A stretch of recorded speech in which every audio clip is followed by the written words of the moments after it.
Welcome to the Verdin Verdict Sports Show. I'm your host, Jacob Verdin. Got my guy G Sports in the cut. G, what's up? What it do? We've been traveling, dog. We've been on the road. We've been grinding, been getting after it. Got 2 interviews back to back. Got another one up our sleeves. How you feeling? What's the Nostradamus vibe right now? How are we doing? Let's get a check in with our guy. After SEC Media Day, it put a lot of things in perspective for me. No disrespect to people that cover the SEC and cover some of these teams in the conference, but you could tell there's a lot of he say, she say, a lot of people going off of things they hear instead of trusting their eyes and doing their own evaluation. And I think Matt Flynn or Jacob Hester, no, or was it Jordan Rogers that said that it's just they feel like it's too much hype around Arch Manning. It was Jordan. Jordan Rogers, right? Yeah. Um, and I believe so too, right? Not saying that he shouldn't get no notoriety or he shouldn't get no coverage or anything like that, but it almost looked like some of the people in the media are ordaining him as to be the best quarterback in the country already. And recent history has shown that first year starting on this level, especially in the SEC, guys don't just come out with guns blazing. Nope. Unless you're talking about a generational talent like Cam Newton, Johnny Manziel, people of that nature. But that's uncommon. Do I think Arch is going to have a bad year? I'm not saying that. But for people to ordain him and talk as if he's just going to come out and be a Heisman Trophy candidate in year one, I don't think so. And I think Steve Sarkisian is a really good coach, and he's going to do a great job of not putting Arch in situations to where he can lose the game and things of that nature. He has a really good running back room with Baxter and Wisner, Yep. and I think he's going to lean heavily on that run game to help Arch out. And so, for a lot of people in the media that have LSU as the fourth best team, if you all the different people we've seen and listened to down in Atlanta, a lot of them had LSU as the fourth best team. You had a few that said the third best team. I just have a gripe behind that because I'm gonna keep sticking to this narrative of Bama, Texas, and Georgia has three quarterbacks that's going to be starting this year that hasn't started a game in the SEC. And I think that's something that people is overlooking. The quarterback position is one of the most imperative positions in all of sports. Garrett Nussmeier went through the fire last year. Like I've said in previous episodes, he had his ups, he had his downs. But this guy has went through a lot of battles last season. I think that's going to put him in a situation this year to where he's going to be able to have a lot of success. And with the people they put around him in their receiving core, the running back room, I have my questions with the offensive line. Joe Sloan going into his second year is calling plays. He knows what Garrett's good at, and he knows how to call plays. He's going to know how to call plays better in his second year. I just think LSU should be right there in the top two, one or two, when you talk about teams that should be in the mix to win the SEC this year. No, I agree, bro. Then you go check like sports books odds, all these different accounts. They're talking about LSU having the fourth best odds in the SEC to make the playoffs. So it's like nowhere you can't escape the LSU scrutiny. And then here's where I think it's going to turn over on its head. G, I feel like a lot of it is because you've seen through recent years. I think it's 5 years in a row now that you don't start 1-0. And look, that's not the end of the world. We always talk about Nick Saban and how he said some of his best teams he won championships with weren't undefeated, had to get punched in the mouth early to look in the mirror and realize what you're going to have to change. However, I will say this. If LSU goes into South Carolina, goes into the Death Valley in Clemson, gets the victory, comes back home undefeated, I think the whole narrative around the country changes. And, we're not talking about them being a top 3 SEC team anymore. We're probably talking about them being a top 3 team in college football. Now, that's a crazy take to have, but when you win games like that and you perform, now the whole nation is going to be able to be on your side. I think it really just boils down to proximity to the program, how much you've been watching them through spring, watching them through fall, watched them last season even, and realized how close they really were. At that A&M game, dog, if you win that, you're 7-1. You're damn near in the front running seat in the SEC at that point. I mean, you're going to be a top program regardless if you're winning that many conference games. Obviously, you go into the slide, you lose A&M, you lose Florida, and you got a couple of rough patches in between. But they weren't that far away last season. You have this They weren't. They weren't. They you weren't, have bro. this transfer portal class. Nussmeier has more experience, and then not to mention, like you said, the most the biggest X factor for me is the SEC is wide open, dog. Like every team that you thought could be a huge, strong candidate now has a question mark, and you can point out a major question mark for just about every team, LSU included, the offensive line. But my point is, and like your point as well, there ain't no top dog that you can just put the title belt on right now and say, yeah, that's my favorite. I think it is wide open. And then after week one, bro, Texas could lose to Ohio State, and then they completely swap Yep. roles. This Yep. this could go any which way. It'll be interesting to see though. Week one, who do you think game day is going to? It's got to be Texas and Ohio State. That's what I think. Clemson and Yeah. LSU is a good pick, but like, Texas, Ohio State, just because those two teams was in a 12-team playoff last year. You got the storyline with Arch Manning, Jeremiah Smith. It just make the most sense. yep, defending natty champs. Then also Lee Corso, it's going to be his final game day pick. I heard that he started with the Ohio State Buckeyes, putting the helmet on. I think he's going to end with it. That's my prediction. I don't know. Hey, he could take that thing and throw that shit off the stage. Kudos to Lee Corso, man. He was a big reason why I watched College Game Day growing up. I was excited to wake up early in the morning and see him put one of those mascots on his head, bro. Yeah. And he brought a lot of fun and a lot of entertainment to College Game Day, man. And I'm sad that he's leaving. Do you think that they should stop doing the mascot picks or keep doing it in homage? Nah, that's his thing. They need somebody to come up with something new. Yeah, I agree. Leave that where it's at, and let Lee Corso ride off into the sunset as that being his little MO. I agree. It would be weird if you let somebody else do it. It would Yeah, just, they're not gonna do it like him. It's just yeah, not. it would feel like something's missing. It just wouldn't Yeah, be the same. yeah. Let's talk about this Saints news that happened quick, fast, and in a hurry yesterday. Tyrann Mathieu, the Honey Badger, the Louisiana kid, Louisiana son, hanging up the cleats. Per his Instagram, he comes out, makes a heartfelt message. Thanks everybody for the support. I mean, we were just talking about Lee Corso making Saturdays exciting. Gee, I quite frankly, I've never watched an LSU player that made a Saturday more exciting than this man right here. Number 7, Honey Badger, all over the field. Blinking, you'll miss him. Should have got the Heisman, but hey, that's neither here nor there. This surprised me though, for a few reasons. I thought he had some left in the tank. It happened at such an interesting point. Fall camp started today for the Saints, so I mean, my mind initially went to maybe he got injured and then last second made this decision. But the more I've sat and thought about it, I rewatched the interview at his camp. He was talking about Alante Taylor getting, the torch, so to speak. It's his room now, and we're going to be excited to see what he can do. I'm not saying that he might have had this on his mind for months, but when you're in hindsight looking back at things like that, it kind of makes sense. Like, okay, he's starting to point to the next generation. He's not making it about himself, what he's thinking, how he's going to perform. He's giving it to other players. And if you look at the depth, my first worry was the Saints were not going to have safeties to be able to fill in their shoes. They just signed Julian Blackman, former Colt, played 5 years with them. That's a good addition in terms of replacing somebody like that. Then you have Justin Reed, went to Dutchtown High School, Louisiana boy, 2-time Super Bowl champion.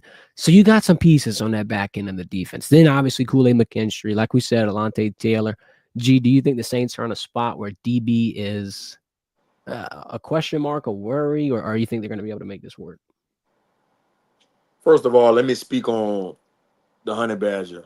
When you talk about some of the top football players that come through this state, you have to mention Tyrann Mathieu. And when I say mention him as one of the top players that come through this state, I believe he's a top 10 player all time when you talk about when you add what he did in high school, what he did at LSU, and what he did in the NFL. You combine all those 3 different levels he played at, you have to consider him as a top 10 player to ever come through the state. And we've had some great ones, bro. Yep. We've had some really, really, really great football players come through the state of Louisiana. And in my mind, he's top 10. I probably would have I would like to do a list one day and really dive deep into it.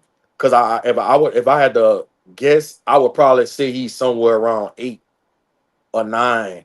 Nowhere near past 10 when you talk about the top players come through the state. And remember what I'm saying. I'm not just talking about a NFL career. I'm not just talking about what he did at LSU. I'm talking about high school, college, and the NFL. Combine all three. And he has to be a top 10 player all time to come through Louisiana. I Is he agree. a Hall of Famer? Of course he is. Now, will he be a first ballot? That remains to be seen.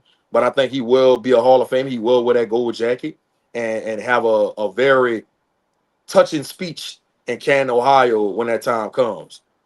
When it comes to why he retired now, I think this is something that Tyron's been pondering for about like over a year now. I think him coming back to Louisiana, being able to play for the hometown Saints, that was something that was a dream of his that he wanted to do before he called it quits. But when you talk about the makeover of the organization with the New Orleans Saints right now, Sean Payton leaving, Dennis Allen coming in. Those 2 or 3 years Dennis Allen was here, it was a horrible experience for Saints fans and Saints players. Now you bringing in somebody like Kellen Moore, who was young, innovative. It's gonna be a process, bro. The Saints, whether people want to admit it or not, they're rebuilding right now. Oh yeah. And I think Tyrann didn't want to be a part of it. I think he realized when you look at the roster, you see some potential, and you see some young guys like Alontae Taylor, who he's big on, that has a chance to be really good in his league, but it's not gonna happen this year. And I think Tyrann knows that he's not the same Tyrann Mathieu that we're used to seeing. And you've seen it in his play the last couple of years. He'd rather go out with people remembering him as the Badger, a Hmm. playmaker, one of the greats, instead of him coming back on a bad team and people starting to, man, Tyrann don't look the same. Father Time has really caught up with him. So he'd rather go out on his own terms, and I don't blame him. I agree. Then he just had another child, wants to focus on being a dad, probably off the field. Like some of those things, it makes a lot more sense whenever you peel back the layers. I'm glad you brought that Hall of Fame conversation up, dog. We were talking before the show. I'm looking at Twitter. I see, yeah, they always got some people that are poking the bear, if you will, at some insane debates, insane topics. I wouldn't have really thought it was a question on if he's a Hall of Famer. He's got the Super Bowl ring. He's a four-time All-Pro. If you look at his production, 800 plus tackles, 36 picks to be exact at safety, dog. 36 picks is insane, bro. At safety, on that's what I'm saying. Like, That's bro, that insane, bro. He's one of the most distinctive players I've ever seen. 100%. I mean, I haven't really seen anything like him. And then to cap it all off, this is not like a first round pick that's doing that, getting those opportunities. Dog, he had to fight, scratch, claw, get all the dirt off of his name to be able to get in any single spot he was in, whether it be Arizona with Pat Pete, whether it be Houston, obviously the Chiefs, Saints, yada yada yada. I can go on and on and on. I think he's a Hall of Famer without a shadow of a doubt. Now I'm gonna ask you this: do you think that you see more retirements in the future? A Demario Davis, a Cam Jordan, like that? We were always talking about these three being on the way out. One of them's already out now. When do you think the next two come? Yeah, Cam is definitely probably in his last days in a black and gold jersey. Uh, I would anticipate him probably calling it quits after this year. I would have thought that Cam would have retired before Tyrann, though, to be honest with you, just because he's in the trenches, and that's a really really physical position he's playing, that where you they touching you every play, bro. Every And play.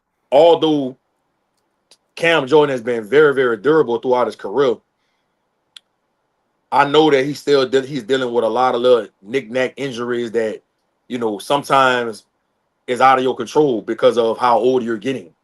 And so, especially with knowing how the Saints are not going to be really good this year, I'm very shocked that Cam wouldn't have called it quits before time. Demario, I think of the three, Demario is still playing at a high level of the three.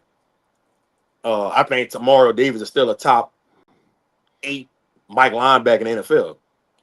I can't say that Tyrann is still a top safety in the NFL. I can't say that Cam Jordan is a top 5 or a top 10 DN in the NFL. Right. Can't say that anymore. Those days are long gone. So I think Demario probably has another 2 years left in the tank to still play at a high level. And I feel that with Tyrann leaving, it's probably putting it on their mind though. And so Kellen Moore and Mickey Loomis, they got to start looking for their replacements. And I think drafting a guy from Oklahoma. I don't like the Mike linebacker. I think they drafted him in the Stutzman. third. Strassman, yeah, they drafted him in the third or fourth round. That's somebody they probably looking to replace Demario at some point, Hmm. right? You got Carl Granderson, you got Chase Young. So Cam Jordan is not going to be as needed as he was in the past because you got those two guys. And I think that was a big reason why they resigned Chase Young and gave him that bread because they know Cam Jordan is probably, a year away from calling it quits. No, I agree. If you look at their experience, Cam Jordan, this would be his 15th season, DeMario's 13th, and it would have been Tyrann's 13th. So it's adding. Anytime you get to 10 years in the league, Yeah, bro, double you got digits. a lot of wear and tear on your body. You do, especially at that position, bro. Because I mean, like I don't want to sound insane here, but 13 years at safety versus punter versus O-line versus running back, like they all look entirely different. Punter, you sitting there chilling, you might have a little bit of wear and tear on the knee. That's about it. Other than that, you pretty pristine. Linebacker, yeah, you feeling it a little bit. Might have some stuff up there in the head. Might have some knee issues, some tendon issues. Trenches, dog, everything under the sun. And I'm gonna tell you one thing. Body. I'm gonna tell you something else that people got to take into account.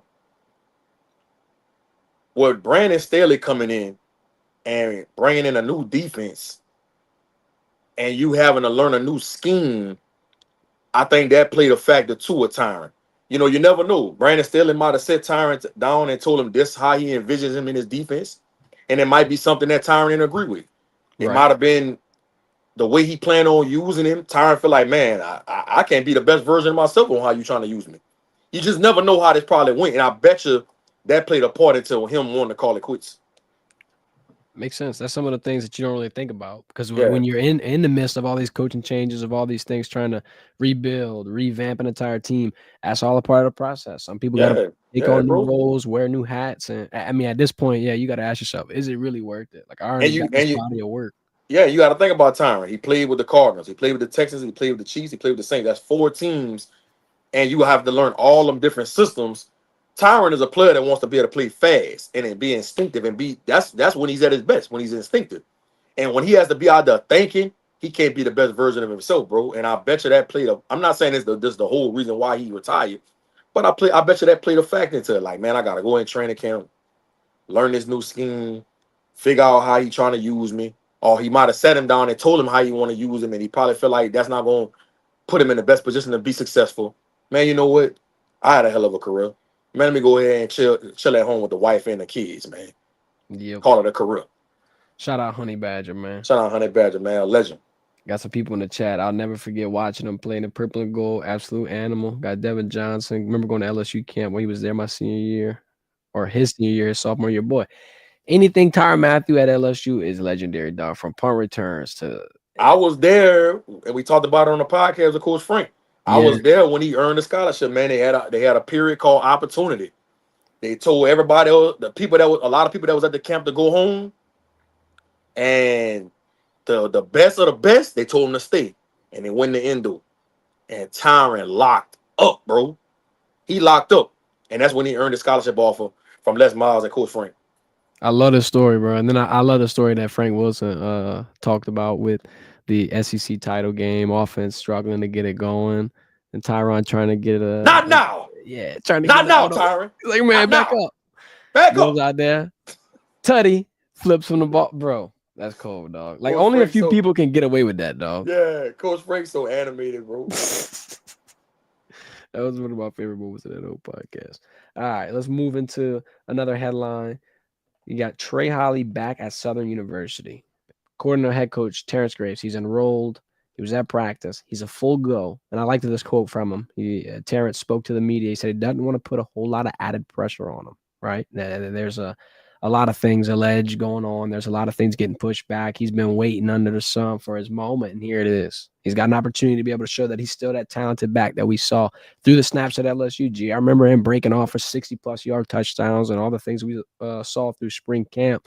It's going to be good to see him back out there on the field. Shout out Brendan Fairborn for this picture right here of him at practice, geared up. I don't know if that's number 19. I don't know what number he's rocking, if it's finalized. It's hard to see right there, but he's back Man, out it, there. it, it almost looked like they took some tape and put it on the jersey to make a number, bro. Southern, we got to do better. We got to do better. We got to Come do on, better, let's get Southern. that. What's your reaction to this and how you feeling? Man, I'm happy for Trey Holly, bro. You know, we were just talking about this with Coach Frank, and it's just unfortunate that he's put in this kind of situation because, and I don't have all the details, and I don't know what's the truth and what's not the truth, but I know you're innocent until proven guilty, Yep. and you know the higher up people at LSU just didn't feel comfortable with him playing this season because of the court case, but I don't think they really understand, bro, what that does to a kid's mental to take something away from him like that, and people saying that he killed somebody or he shot somebody or whatever the case may be, they don't understand what they could do to somebody. And we just went through it with Conrad Lacey, bro. Everybody just ridiculing you and just assuming that you did something that you might have not done, right? And I'm glad Southern was able to get him in school. I'm glad the president of the university signed off on this.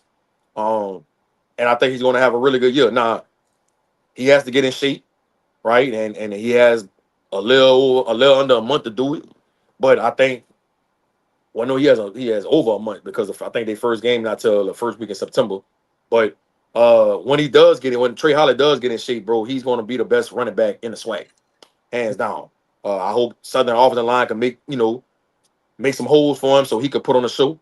But I think he'll spend a year at Southern, tear it up, and he'll be right back on a Power 5 or the Power 4 level in no time. Hopefully this court case stop getting pushed back and they get it taken care of and he could be free and his name could be cleared. Yep. Southern first game, August 23rd, 6:30 versus NC Central at Southern. And then also it's wild, G. I mean, we're pushing it back because of an AC.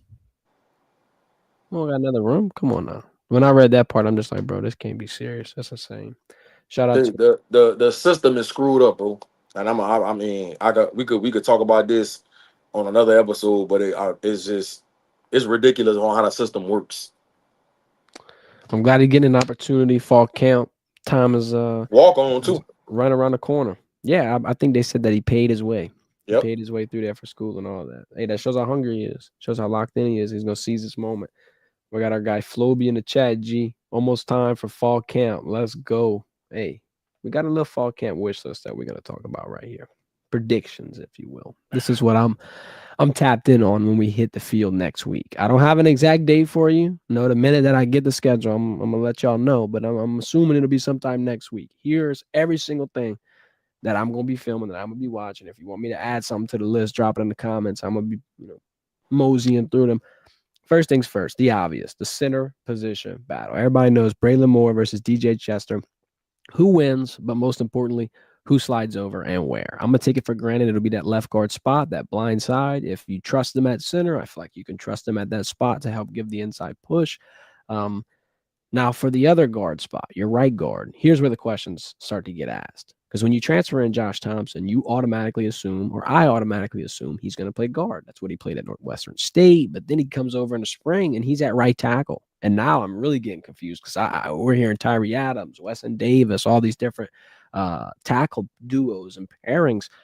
But I think that's going to be interesting to find out where he fits because, like I said, I think it'll be a 1A, 1B type deal in the left and center, left guard center of Braylon and DJ. And then after that, I think Josh Thompson might slide into that right guard spot. I don't know how I'm feeling about right tackle. G, I feel like left tackle, yeah, you're going to put Tyree out there, but what do you do at right tackle in that spot? Do you put Josh Thompson there, and then do you put Cohen Eccles at right guard? Like, you got a lot of pairings that you could put for this offensive line. That's going to be the first thing that I'm watching. How you feeling about it, and what's your gut telling you? Since the spring, bro, I've stated who I think will be the starting offensive line week one in Death Valley down there in South Carolina when they play Clemson. And I'm sticking with it, bro. I think Tyree Adams will be the left tackle. I think DJ Chester will be the left guard. I think Braylon Moore will be at center. I think Josh Thompson will be at right guard. And I think Weston Davis will be at right tackle. That makes Now, sense. now, if Weston Davis or Tyree Adams is struggling in fall camp, you could see them switching some things up. Maybe let's just say, and I'm not saying this is going to happen. I'm just talking hypothetical right now. Let's just say Weston Davis is struggling at right tackle. Well, then I can see them moving Josh Thompson to right tackle, right? And then you take in Mabinga or maybe Cohen Echols and move him to right guard, right? They're going to be able to mix and match some things to be able to make it work, bro. I think the odd man out is Mabinga. He was somebody Mhm. that played a lot last year when Dellinger went down. And don't get me wrong, I know people gave him a lot of flack, but I didn't think he did that bad. I think he did pretty good to say he was a freshman. But I think he's somebody I know he's gonna be in the running to try to win one of those guard spots. But I think he's the person that might be the odd man out. But that's what I anticipate week one on the offensive line. I can see it. I do think that right side is gonna be the biggest question mark. Left side's pretty much figured out. From Tyree to DJ slash Braylon, take the one who's not at left guard and then put them at center. Now your right positions. I think that'll be your question mark for sure. Floby in the chat. O line, his biggest concern, lost a lot, got a lot as well. Hopefully the new look O line does well. Yeah, you lost 80% of your line, but you have a lot of pieces. It's just about finding the right fit, finding who works alongside each other in the right areas. And then he's got this right here. Feel concerned about our run game, and then he put, "Damn it, I meant run defense." About the run defense, dog. Come on, man. We got some people up front from the edges to the And, inside. We and got some dogs. I'm gonna tell you something else that I'm really excited about when you talk about fall camp that will prepare this offensive line for what they're going to see at Clemson. They're going to get some dogs. Patrick Payton, Pyburn, Jamari Butler, Gabe. Gabe Rutherford, Dylan Carpenter, Sadir Mitchell, Jacoby Guillory, Wooden that can't transfer from South Florida. Mm-hmm. They gonna go against some guy, Perk blitzing up the A gap sometimes Perk coming off the edge. They gonna get some good looks, bro, in fall camp. And that's gonna be the tell.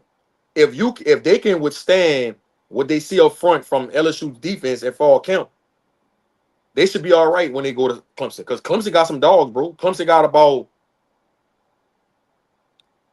2 first-round picks.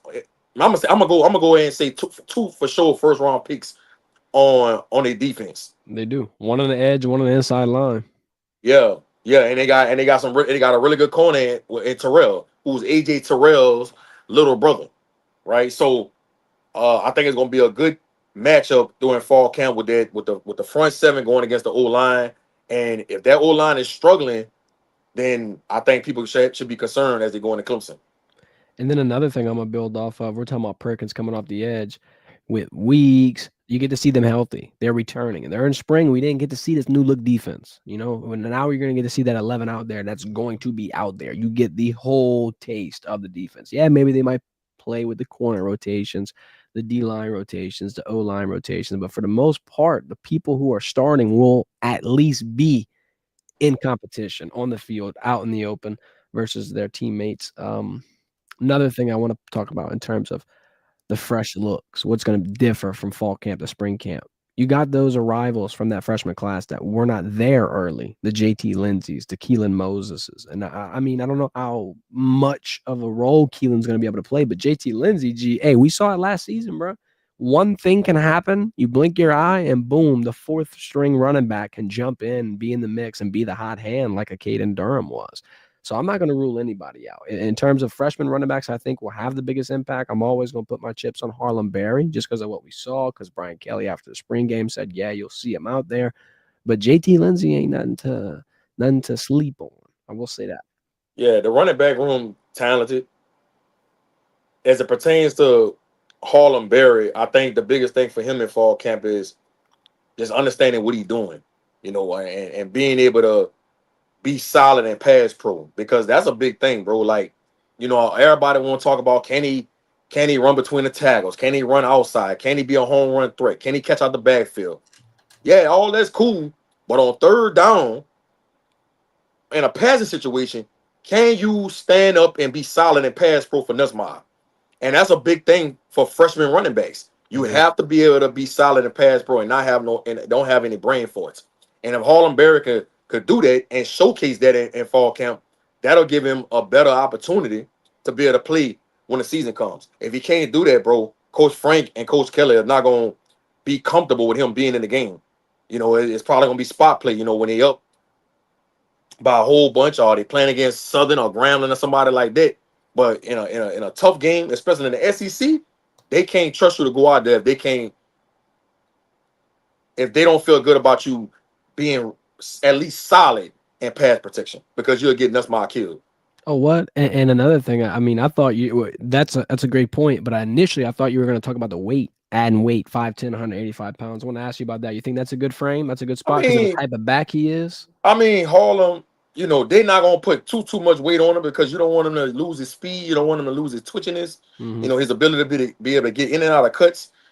I don't think the weight is going to be an issue. I think since he's been there, if I'm not mistaken, I want to say that he added like 8 pounds since he's been there, Okay. right? And I don't know what's the target weight, what they want him at as a freshman, but I don't think the weight is something that is going to be a focus. Harlem just got to be able to learn that, know that playbook, and he has to be able to do pretty good, or at least be solid in pass protection. Yeah, it's such a balance. It's such a limbo period when you're talking about gaining weight at a skill position like that, especially in your first year. I mean, you never know how they're going to be able to handle it, how they're going to be able to take it. I want to talk to you about cornerback rotation. Last thing I'm looking at in terms of my fall camp wish list. The rotation that I'm thinking, it's Mansour and who at that point? That's your guy. Like, who else are you going to put with him? Is it going to be Ashton Stamps, Jakeem Jackson, PJ Woodland, DJ Pickett? That's the order that I got it in terms of odds. If I had to make you an odds list on who I think's coming in next at that second corner spot, it would be Ashton, Jakeem, PJ, and DJ. Now, I will go out on a limb and make a hot take. And I feel like it's kind of me. It's staying true to the hot take that I had at the end of the year. We were sniffing around the transfer portal. We saw some additions, and I was like, you know what, dog? I think that next year the defense could be the most impressive side of the ball. In fall camp, I'm going to make the bet that the cornerback room will be the area wall. Everybody's going to get hyped. Everybody's going to be clamoring. Everybody's going to be excited. Why? Because this wide receiver room is being talked about as one of the fastest rooms LSU's had. Everybody's running a sub 4.4. We're so deep. We got all these pieces. Now that's true, but there are going to be moments where that cornerback room makes them earn those reps, those catches, those touchdowns, whatever you want to say. I think they're going to turn some heads here. I think not only because of the talent, but because of the depth that you got. And it don't matter if it's a Mansour and a Jakeem, a Mansour and an Ashton, a Mansour and a PJ. You're going to have lockdowns all the way around. And I think the whole entire team's going to get better because of it. But you're in a different spot than you've been in quite a long time for LSU football.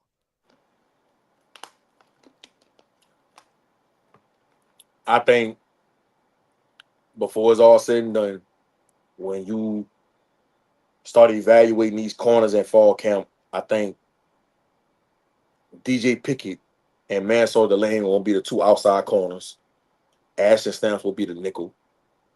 PJ Woodland will be in the game as well if they go dime. And then at safety, I think you got AJ Halsey and you got To Tamarcus Cooley. Marcus. Yep. I think that's the ideal lineup. Now, if fall camp comes and DJ Pickett struggles and it's kind of getting a little overwhelming for him and he's having brain farts, then I think you go Mansour Delane, Ashton Stamps on the two outside, PJ Woodland at the nickel, or Tamarcus Cooley at the nickel. And then at safety, you got Halsey and Deshaun Spears.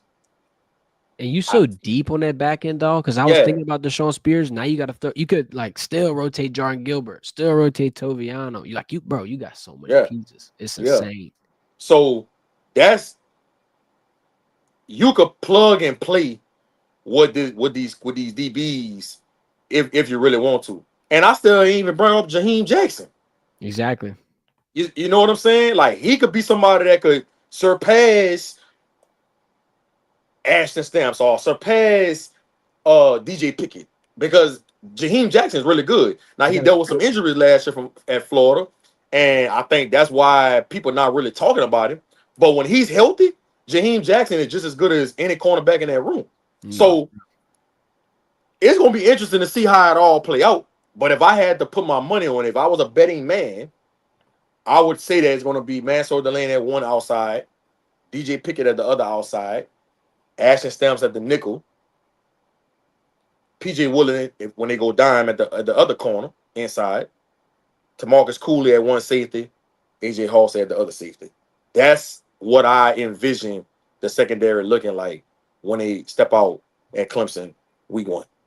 I'm gonna lock in. I'm gonna go Mansour and Ashton just because I think that they've seen the most from him. Ashton does have the most versatility though in terms of you being able to move him around, so he might not stay there. And then after that happens, after you kind of get to play and toy and get some confidence in your unit, I do think Jakeem Jackson is one of the more underrated guys that we brought in because you are putting a lot of focus on AJ Halsey, on Tamarcus Cooley, on Mansour Delane, and rightfully so, very talented guys. But that transfer of Jakeem from Florida, SEC experience, he's flying under the radar, dog. And don't forget, Yeah, Corey Raymond recruited him coming out of high school. that's Don't a good point. people got to remember, Corey Raymond was at Florida for what, 2 years? So he recruited James Jackson to Florida. He knows him. He knows how good he is. He it's a bond between them two. So Exactly. the only reason I'm not putting Jaheim Jackson as one as in the running to be one of those outside corners, because I don't think he could play nickel. I could be wrong about that. He could prove me wrong about that. I just don't think he's a nickel. The only reason I don't have him in the running to be one of them outside corners because he's coming off an injury from last year at Florida. So if he's fully healthy, and we're gonna find out when fall camp comes, if he hasn't, if he's not rusty, and he looks like the Jaheim Jackson we know when Corey Raymond recruited him to the University of Florida, I don't know, bro. It could be Jaheim Jackson and Mansour Delane. It could be. I don't know, and Ashton Stamps is somebody that I think he has versatility here.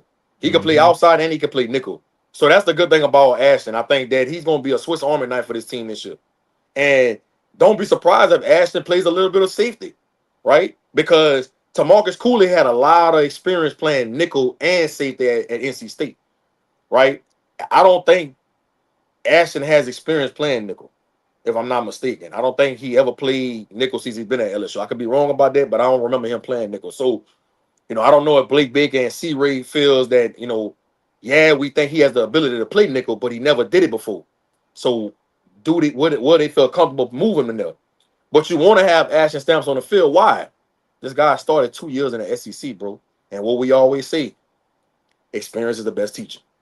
It is 100%, especially at this level, especially in a scheme, especially around a staff that has seen your work, seen your process, has trust in you. That's all the biggest X factors in that. And look, hey, I gotta give a shout out to my boy, and I still think he's a year away, but I think he's gonna have a good fall camp. Micah Turner, bro.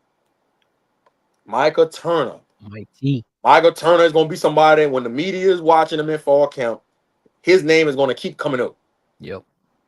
No, I agree.